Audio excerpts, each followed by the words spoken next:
संयोग मतलब कई सेलों को लेकर हम जोड़ेंगे। क्या करेंगे? जोड़ेंगे। जैसे हमने तुम्हें सेल बताया था, सेल क्या होता है? जो रासायनिक ऊर्जा को किसमें बदल दे? विद्युत। यही तो बताया था सेल में दो प्लेटें होती हैं, विद्युत अपघट सब चीजें बता चुके हैं। अब क्या पढ़ रहे हैं? जो सेल हमारे थे उन्हें क्या करेंगे? जोड़ें। जैसे हम कोई एक सेल ले लें, कैसे ले लें? एक सेल। तो एक सेल से हम बहुत ज्यादा धारा प्राप्त नहीं कर सकते। कर सकते हैं क्या? यानी एक जोड़ने की हमें जरूरत क्या पड़ी? बहुत ज्यादा धारा प्राप्त। जैसे हम सेलों को जोड़ रहे हैं, तो सेलों को हम क्यों जोड़ रहे हैं? क्योंकि हमें सेलों से धारा प्राप्त करना। कैसी धारा?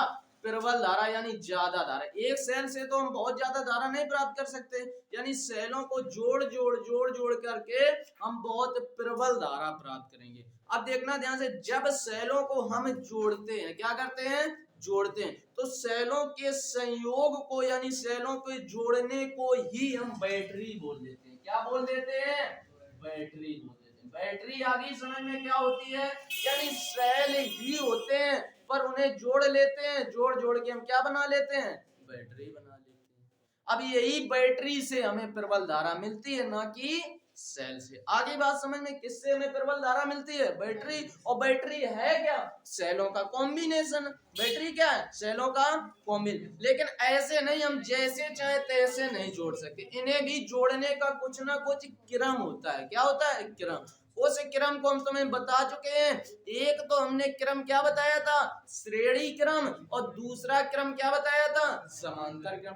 वही बात आ गई कि श्रेणी क्रम और समांतर क्रम। एक और क्रम बताया था, क्या बताया था? मिश्रित क्रम। यानी कुछ सेल समांतर क्रम में, कुछ सेल श्रेणी क्रम में, तो ये क्या हो जाएगा? मिश्रित क्रम। श्रेणी क्रम पता है क्या होता है? हमने क्या बताया था? श्रेणी क्रम का मतलब है कि एक ये सेल हमने लगा दिया, दूसरा पैर यहीं से लगा दें, तीसरा पैर यहीं से लगा दें, चौथा पैर ऐसे लगाते चले जाएं, तो ये कौन क्रम हो गया? श्रेणी क्रम। फिर अगर समांतर क्रम में जोड़ना है तो एक ये सेल लगा दें, दूसरा ये सेल लगा दें, तीसरा ये, यानी सभी के धन धन ध्रुव है। यानी सेल में क्या होता है? एक धन प्लेट और एक ऋण, यानी एक धन प्लेट होती है और एक ऋण। यानी धन प्लेट को क्या करें? किसी एक बिंदु से सभी को जोड़ दें। ऋण प्लेट को क्या करें? किसी एक बिंदु से जोड़ दें। तो ये हो गया हमारा समांतर क्रम। और श्रेणी क्रम क्या होता है? कि पहले सेल की जो ऋण प्लेट, यानी ये धन होगी, ये ऋण, यानी पहले सेल की ऋण प्लेट अगले सेल की धन प्लेट से। फिर ऐसे ही अगले सेल की ऋण प्लेट, यानी इसकी ऋण प्लेट और अगले सेल की धन प्लेट। फिर ऐसे ही इसकी ऋण प्लेट अगले सेल की धन प्लेट। ऐसे ही हम सेलों को जोड़ते चले जाते हैं। ये क्रम हो गया हमारा श्रेणी क्रम। हेडिंग डालो श्रेणी क्रम। क्या हेडिंग डालो? अभी इसमें लिख लो सेलों की बैटरी की डेफिनेशन लिख लो। पहली हेडिंग डालो श्रेणी क्रम। क्या हेडिंग डालो? श्रेणी क्रम।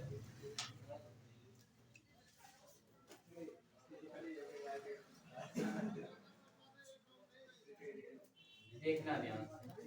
श्रेणी क्रम में हमने क्या बताया? कि एक कोई हम पहला सेल लें, उसमें कितने ध्रुव होंगे? एक धन ध्रुव और एक ऋण ध्रुव। यानी कैसे जोड़ते हैं? कि कोई हमने पहला सेल लिया, क्या लिया? पहला सेल, उसमें एक धन ध्रुव होगा, दूसरा ऋण ध्रुव। यानी पहले सेल में एक धन ध्रुव, दूसरा ऋण ध्रुव। तो क्या करेंगे? पहले सेल के ऋण ध्रुव को दूसरे सेल के धन ध्रुव से ऐसे ही जोड़ेंगे। पहले सेल के ऋण ध्रुव को दूसरे सेल के धन ध्रुव से। अगले सेल का क्या बचा? ऋण ध्रुव। तो दूसरे सेल का ऋण ध्रुव तीसरे सेल के धन ध्रुव से। फिर तीसरे सेल का धन ध्रुव जुड़ गया तो क्या बचा? ऋण ध्रुव। यानी तीसरे सेल का ऋण ध्रुव चौथे सेल के धन ध्रुव। इसी प्रकार से अगर हम जोड़ते चले जाएं तो ये क्रम हमारा कौन हो जाएगा? श्रेणी क्रम। देखना ध्यान से कैसे। जैसे एक ये इधर देखो, इधर देखो, जैसे एक ये हमने सेल लिया, कोई कितना होता है? एक धन ध्रुव, दूसरा ऋण ध्रुव। तो इसका कुछ ना कुछ आंतरिक प्रतिरोध भी सेल का होगा। हमने लिख दिया स्मॉल आर। ये तो होता था एक सेल, इसका विद्युत भागबल भी होगा, यानी वो भी लिखते हैं। मान लो कि एक सेल लिया, विद्युत भागबल ई है। अगर 2-3 लिए होंगे तो E1 कर देंगे विद्युत भाग बल, और प्रतिरोध क्या कर देंगे R1 ऐसे ही कर देंगे। देखना ध्यान से, अब अगर हम पहले सेल का धन ध्रुव दूसरे सेल के ऋण ध्रुव से, अगले सेल अगर हम दूसरा लें तो क्या करेंगे, उसका धन ध्रुव और पहले सेल का ऋण ध्रुव आपस में जोड़ दिए, ये ऋण ध्रुव। अगले सेल का क्या करेंगे, इसका दूसरे सेल का ऋण ध्रुव तीसरे सेल के धन ध्रुव से। बात आई समझ में? ऐसे ही तो जोड़ते चले जाएंगे। अगर हमने कितने सेल ले लिए, 2-3 सेल ले लिए। कितने सेल ले लिए, 3 सेल ले लिए। कितने ले लिए, 3। तो इसका भी कुछ ना कुछ आंतरिक प्रतिरोध होगा, मान लो स्मॉल आर, तीनों का क्या है स्मॉल आर। ऐसे ही जोड़ते चले। अगला अगर जोड़ेंगे हम, चौथा सेल जोड़ेंगे तो उसका धन ध्रुव इसके पहले वाले यानी तीसरे सेल के ऋण ध्रुव से, ऐसे ही जोड़ देंगे। ये हमने तीन ही सेल जोड़ दिए एक बार, ठीक है। इससे क्या मिल रही है हमें, धारा मिल रही। क्या मिल रही है, कोई हम प्रतिरोध लगा दें, कैपिटल आर लगा दें, कुछ तो होगा वायर का प्रतिरोध, कैपिटल आर में। इसमें एक कुंजी और लगा दो जिसे बटन बोलते हैं। क्या बोलते हैं, बना लो फिगर, बना लो फिगर।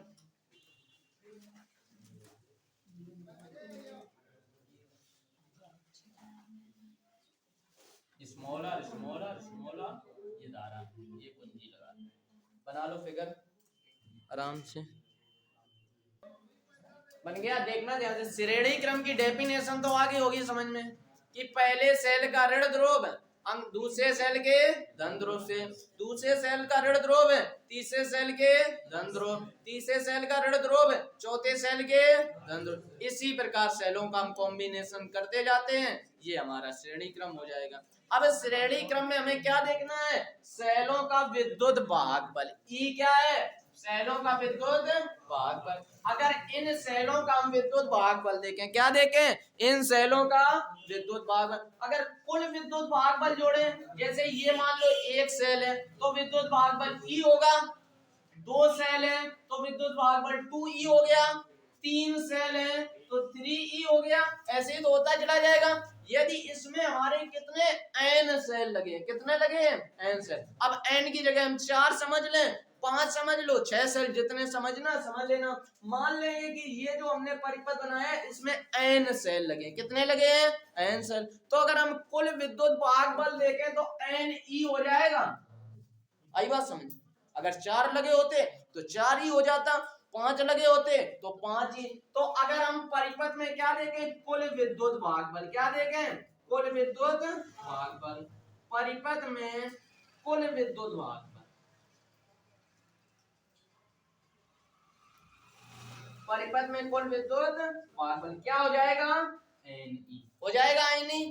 अब देखना ध्यान से, अगर जितने सेल लगे होंगे तो एक सेल का आंतरिक प्रतिरोध स्मॉल आर, 2 सेल का स्मॉल आर यानी 2 स्मॉल आर, 3 स्मॉल आर। अगर हम इन सेलों का कुल आंतरिक प्रतिरोध देखें, क्या देखें, कुल आंतरिक प्रतिरोध, तो वो भी क्या हो जाएगा, NR हो जाएगा। आई बात समझ में? तो अगर हम देखें परिपथ में यानी सेलों का कुल आंतरिक प्रतिरोध, क्या देखें, सेलों का कुल आंतरिक प्रतिरोध, आंतरिक प्रतिरोध क्या हो गया, NR। इतनी बात आ गई समझ में, NR कैसे हुआ, बात आई समझ में। अब अगर हमने ये तो आंतरिक प्रतिरोध देखा है, बाह्य प्रतिरोध क्या है, कैपिटल आर। ये तो NR आंतरिक प्रतिरोध है, बाह्य प्रतिरोध क्या है, कैपिटल आर। अगर हम पूरे परिपथ में देखें कुल प्रतिरोध, अगर पूरे परिपथ में देखें कुल प्रतिरोध, तो ये भी प्रतिरोध जुड़ जाएगा और आपस में ये भी प्रतिरोध जुड़ जाएंगे, यानी ये प्रतिरोध प्लस ये और प्लस ये क्या हो जाएगा, पूरे परिपथ का कुल प्रतिरोध हो जाएगा। तो देखें अगर परिपथ का कुल प्रतिरोध, क्या देखें, परिपथ का कुल प्रतिरोध, ये तो हमने आंतरिक प्रतिरोध लिखा था कुल। अगर हम पूरा प्रतिरोध देखें यानी कुल प्रतिरोध, दिख रहा है, देखो कुल प्रतिरोध दिख रहा,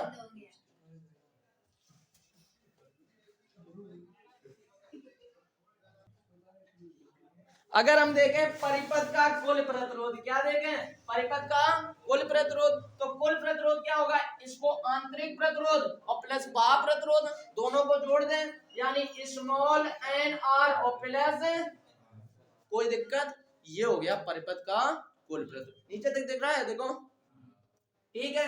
अब देखें अगर हम इस परिपथ में धारा निकालें, क्या निकालें, अगर इस परिपथ में धारा निकालें तो याद है धारा I बराबर V अपॉन R होता है।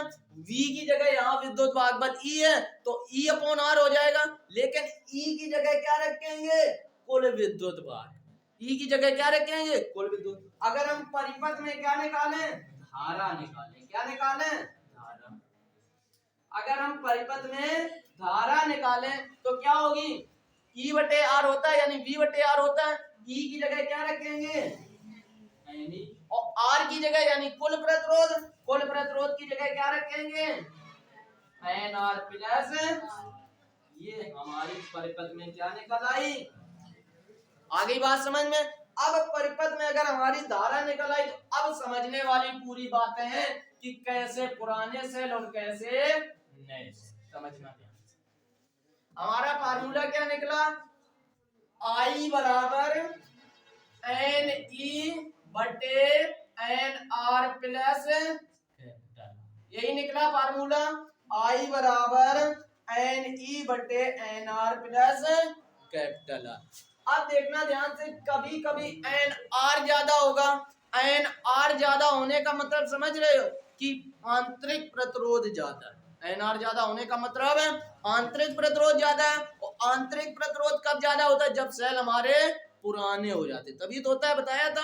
आंतरिक प्रतिरोध यानी सेल को यूज करते करते क्या बढ़ जाता है सेलों का आंतरिक प्रतिरोध, यानी एन आर हमारा ज्यादा है, क्या है, एन आर ज्यादा है, किसकी तुलना में, आर की तुलना।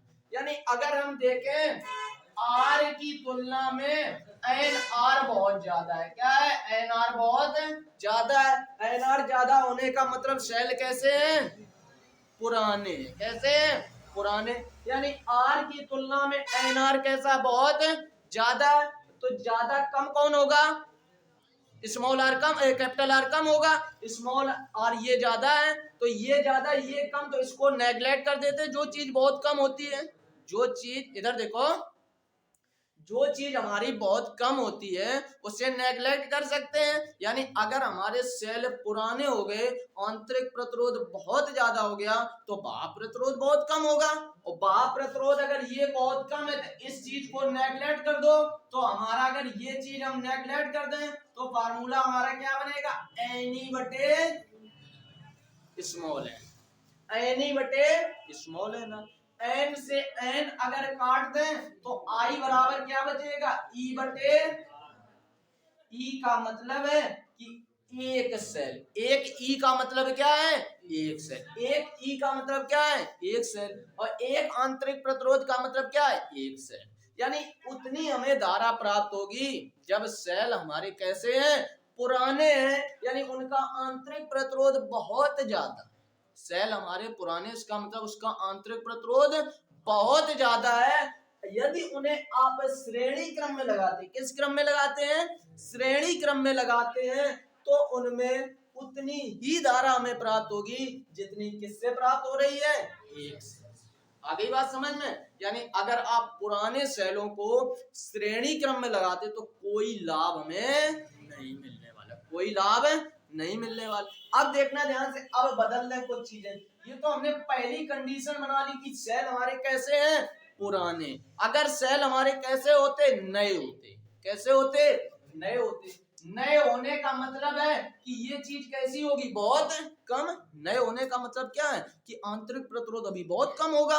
अगर आंतरिक प्रतिरोध बहुत कम है तो कैपिटल आर बहुत ज्यादा है, यानी बाह्य प्रतिरोध बहुत है, तो आर ज्यादा है एन आर कम है। तो अब किसको नेग्लेक्ट करेंगे, एन आर को। यानी एन आर को अगर इस फार्मूले में देखो, एन आई बराबर क्या है, एन ई बटे एन आर प्लस आर।